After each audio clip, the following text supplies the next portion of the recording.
भारत हिंदुस्तान की स्थापना हुई, तब भी खून खराबा हुआ था। मगर एक बहुत ही मैच्योर डिसीजन हमारे बुजुर्गों ने संविधान सभा में लिया कि ये देश एक बराबरी के बुनियाद पे खड़ा होगा, बराबरी और समानता के बुनियाद पे हमारा देश चलेगा, और सामूहिक राष्ट्रवाद की बुनियाद, जिसमें कोई धर्म जात मज़हब से जुड़ी नहीं जाती, इस तरह का राष्ट्रवाद हमने कायम अपना लिया था। अभी जो हम न देख रहे हैं कि उसी वसूलों पे धज्जियां उड़ा जा रही है। और मैं फ़ख्र से कहती हूँ कि 50, 60, 70 साल के बाद दंगे हुए, टारगेटिंग हुआ, कास्ट दलितों के खिलाफ वायलेंस हुआ, न सिर्फ अल्पसंख्यकों के खिलाफ हुआ, महिलाओं के खिलाफ हुआ, मगर धीरे धीरे चलते हमारे पुलिस व्यवस्था में भी सुधार होने लगा, धीरे धीरे। मगर जिस दिन ऐसी ताकतें सरकार में राजनेता बन जाती हैं जो खुद संविधान में मान्यता नहीं रखती, जैसे हम इसको फांसीवाद कहते हैं, जैसे हम आसाम में देख रहे हैं, जालियनवाला बाग की अगर हमें कंपैरिजन करना है तो सबसे पहले दिसंबर 15 को याद कीजिए 2019 को, जब जामिया में हमारे बच्चों पे जो हमला किया गया था दिल्ली पुलिस के जरिए। वही पैटर्न हम देख रहे हैं, चाहे वो आसाम के दरांग में हो, मोइनुल हक हो, फरीद शेख हो, वहाँ पे हमारे भाई जो 2 मारे गए नौजवान, उनके खिलाफ भी मुकदमा हम लोग चलाएंगे। वहाँ पे आसाम के गुवाहाटी हाई कोर्ट में कॉम्पेंसेशन के लिए तैयारी चल रही है। मगर वो बात नहीं है मरम्मत करने की, बात है कि हम ये ऐसे चीज़ों को रोके कैसे।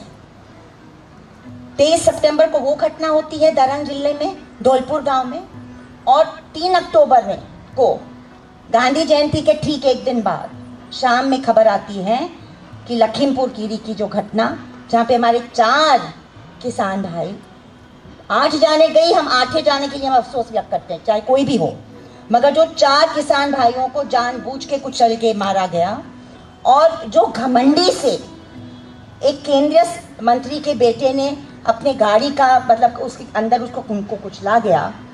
मतलब बर्बरता की भी कोई हद होती है।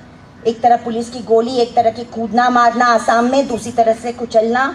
हम मानते हैं ये पूरा एक जो हम नज़रिया देख रहे हैं वो एक रोग स्टेट का है, मतलब वो एक लोकतांत्रिक ढांचा हम नहीं राज्य का देख रहे हैं, हम रोग स्टेट का ढांचा देख रहे हैं। और माफ़ कीजिए हम किसी पार्टी के तरफ से यहाँ खड़े नहीं है, मगर जो विपक्ष के साथ जो हो रहा है उत्तर प्रदेश में, उसकी भी निंदा हमको हर नागरिक को करनी चाहिए, क्योंकि चाहे कोई भी विपक्ष हो।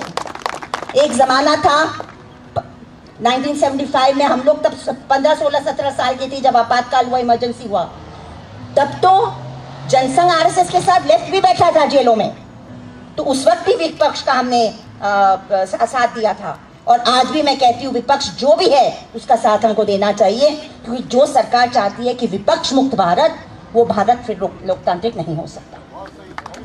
और मुझे लगता है ये बात भी हमें नागरिकों को कहनी चाहिए, कोई भी पार्टी से हम हो या न हो, हम व्यक्तिगत स्तर पे, सामूहिक स्तर पे कहना चाहिए कि विपक्ष को जिस देश में आवाज़ नहीं होगा वो देश लोकतांत्रिक जमहूरियत नहीं रह सकता।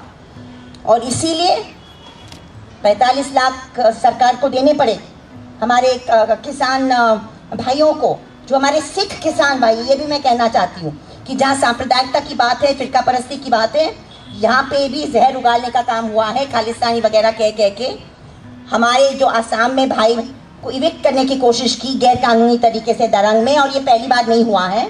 वो भी हमारे किसान भाई हैं, वो भी छोटे कल्टिवेटर हैं आसाम के, जो 4 ज़मीन पे वो लोग अपनी खेतीबाड़ी करते हैं। हो सकता है वो मुसलमान हो सकता है वो बंगाली हो सकता है वो राजवंशी हो, जात धर्म अपनी जगह पे, व्यवस्था उनका वेतन जो है वो किसान है। तो मुझे लगता है कि किसान समूहों को भी उनका साथ देना चाहिए, किसान संगठनों को भी आसाम का साथ देना चाहिए, क्योंकि मुसलमान होते हुए भी, बंगाली हिंदू होते हुए भी, राजवंशी होते हुए भी वो एक छोटे कल्टिवेटर है, छोटे किसान हैं, जो ब्रह्मपुत्र नदी के बाजू, अगर आप आसाम को जानते हैं तो वहाँ की ज़मीन शिफ्टिंग होती है, आज गांव तो कल बाढ़ तो कल गांव।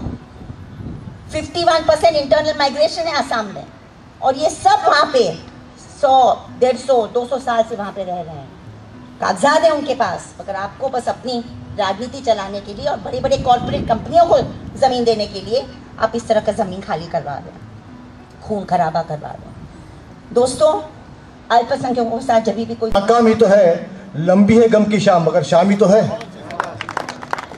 ये जो माहौल बन रहा है पूरे हिंदुस्तान के अंदर, वो जो माहौल बनाया जा रहा है उस पर खास मकसद है।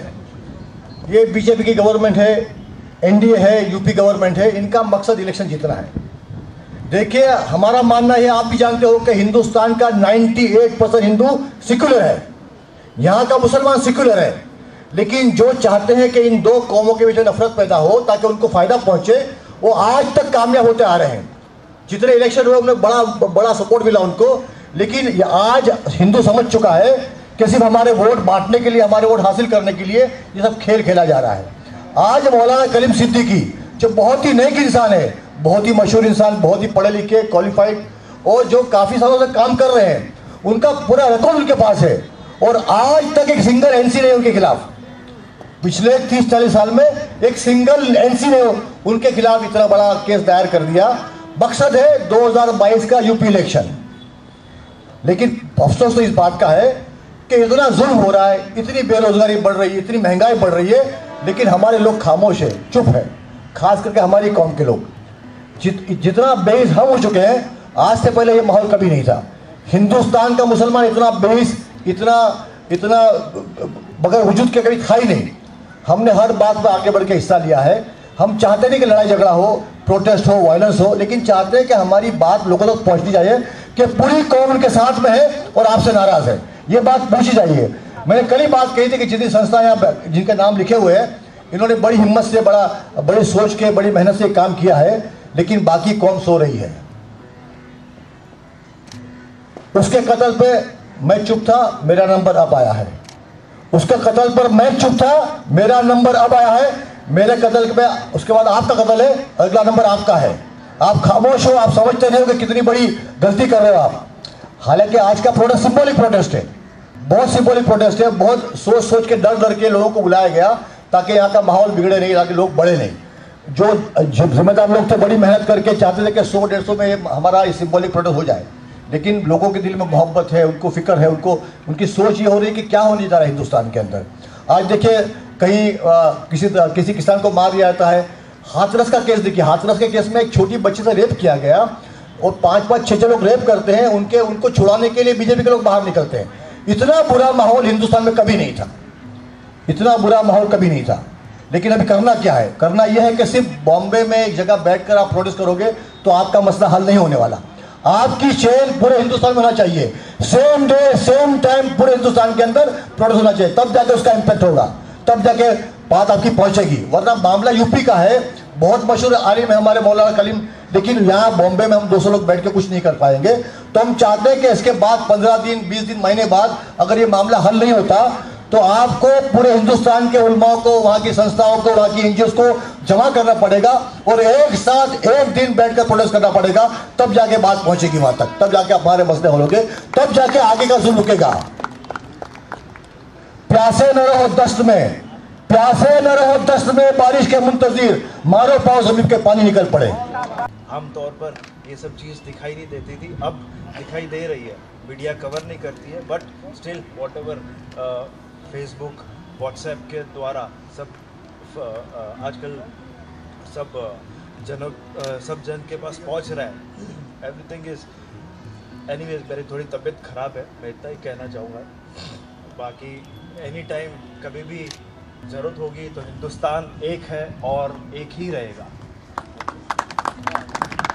इसका माहौल जो जिस ढंग से आगे जा रहा है, 3 दिन पहले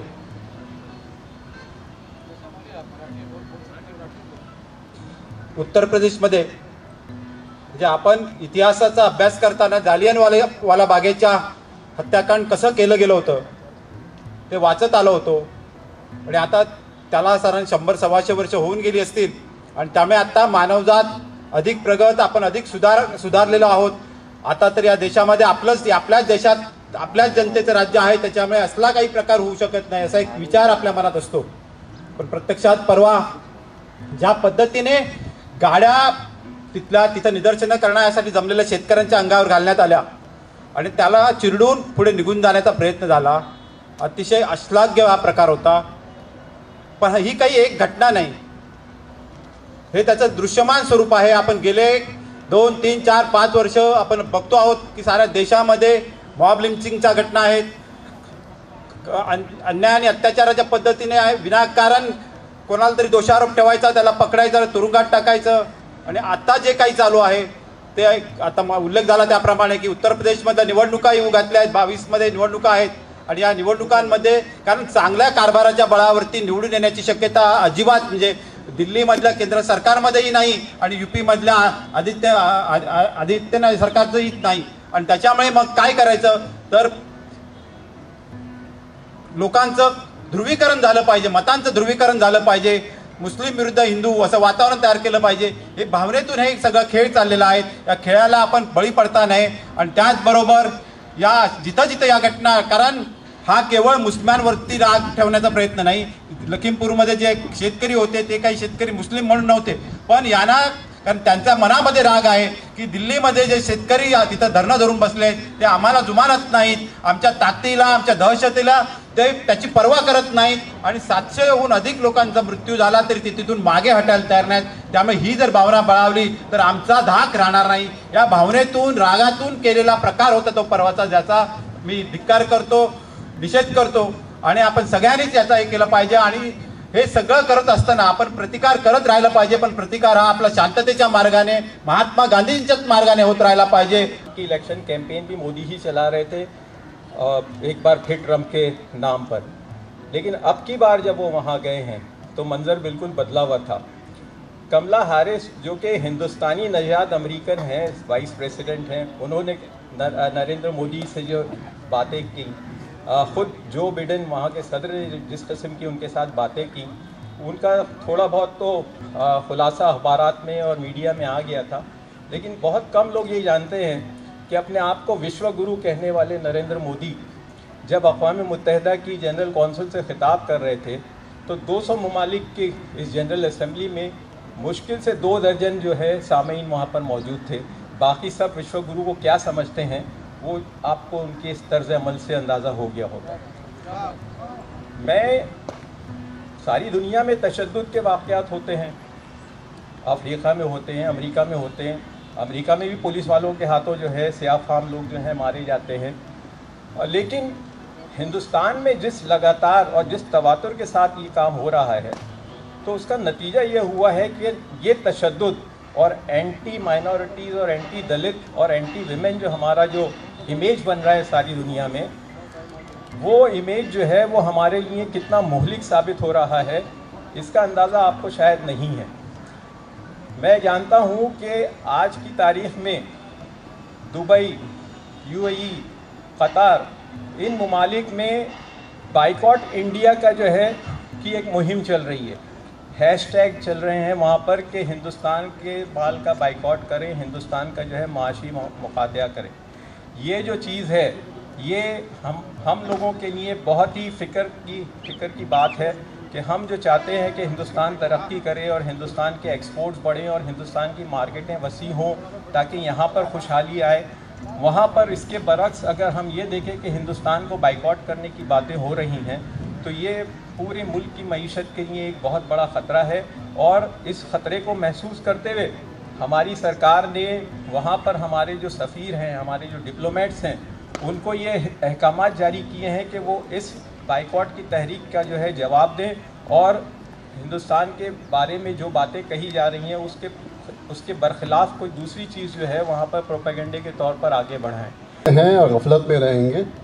हम इस स्टेज से एक ही मैसेज देना चाहते हैं कि मौलाना कलीम सिद्दीकी साहब, मौलाना उमर गौतम साहब और जितने ऐसे लोग हैं जो इस्लाम की खिदमत कर रहे हैं, हम हमेशा से उनके साथ हैं.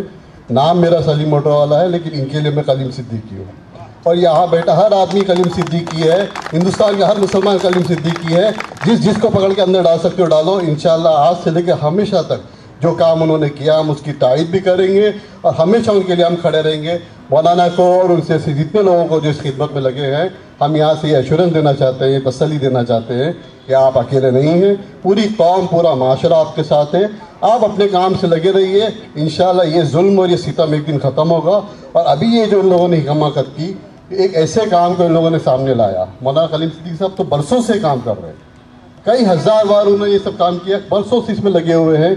इनकी हिमाकत से इन लोगों ने एक ऐसी चीज़ सामने लाई. अब इंशाल्लाह इसका ये नतीजा देखेंगे कि अब तक तो उन्होंने कई लोगों की मेहनत की, अब लोग उनके पास चल के जाएंगे. ये भी अंतर इंशाल्लाह हम देखेंगे. मैं आप सबसे गुजारिश करता हूँ कि देखिए बार बार ये चीज़ें सामने आ रही, इसका इंतज़ार नहीं करें। जैसे मुर्गी के जब डब्बे में हाथ डालते हैं, जो मुर्गी हाथ में आई बाकी तसल्ली में आती कि अब हमको कुछ नहीं होगा। अब ऐसा नहीं है, इनका दिमाग ख़राब है, ये जुल्म पे उतरे हुए हैं। आप सबको मिल के डट के हमेशा इनका मुकाबला करना है। कल हमारे प्रेसिडेंट साहब इब्राहिम साहब ने एक बहुत अच्छी बात बताई, एक टीम बननी चाहिए जो हमेशा कहीं भी कोई सही हादसा हो, खासकर महाराष्ट्र में ना, तो फ़ौरन एक फ़ोन पर सब जमा हो। और इसके लिए मैंने जब राइट्स हुए थे 92-93 में, तो एक मंजर देखा था कि मस्जिदों के बाहर इलाकों के नाके पर एक बोर्ड लगा था कि जब पुलिस आए किसी को अरेस्ट करने, उन दिनों में बहुत बेकसूरों को अरेस्ट किया जा रहा था, कि जब पुलिस बेकसूरों को अरेस्ट करने आए तो बिल्डिंग वाले, इलाके वाले, आसपास की बिल्डिंग वाले सब नीचे आएंगे और उनसे सवाल करेंगे। उनको रोकेंगे नहीं, उनकी जो लीगल कार्रवाई है उसमें कोई खलअंदाजी नहीं करेंगे, उनका साथ देंगे। लेकिन किस जुर्म में ले जा रहे हो, ताकि उनको ये पता चले कि इसको जो ले जा रहे हैं इसका जुर्म साबित होगा, अदरवाइज हम इसके साथ कोई गलत काम नहीं कर सकते। उन दिनों में ऐसे बहुत से हादसे सुनने में आए थे। यही मंतिक, यही जो तरीक़ाकार है ये अब बनाना है। कहीं भी किसी भी मुसलमान को बगैर किसी उसके, जैसे मौलाना कलीम सिद्दीकी साहब को अरेस्ट किया गया, तो हमको जवाब देना पड़ेगा। हम इंशाल्लाह खड़े रह के इनसे जवाब लेंगे, कलीम सिद्दीकी बन के इनसे जवाब देंगे इंशाल्लाह। अस्सलाम वालेकुम। साफ सुथरा है, उसके साथ का कोई क्रिमिनल रिकॉर्ड जुड़ा हुआ है, उसको रात के अंधेरे में बगैर बताए हुए अचानक एक बहुत ही क्रिमिनल टाइप इंसान के तहत उसको ATS यूपी की टीम अरेस्ट करती है और फिर एक दिन तक उनके पास ये जवाब भी नहीं होता है कि किस जुर्म में उनको अरेस्ट किया गया। और आज तकरीबन 12 से 15 दिन हो गए, मौलाना को आज तक बेल नहीं मिलती। ये इस बात का हम धिक्कार करते हैं, निषेध करते हैं कि हुकूमत को, ख़ास तौर से मरकज़ी हुकूमत को और यूपी हुकूमत को सोचना चाहिए कि इस तरह से खेल वो खेलता है। हम जानते हैं कि 2021 में यूपी के इलेक्शन आने वाले हैं और ओवरऑल सर्वे के मुताबिक योगी हुकूमत को ये पता चल चुका है कि वो अब चुन के आने वाली नहीं।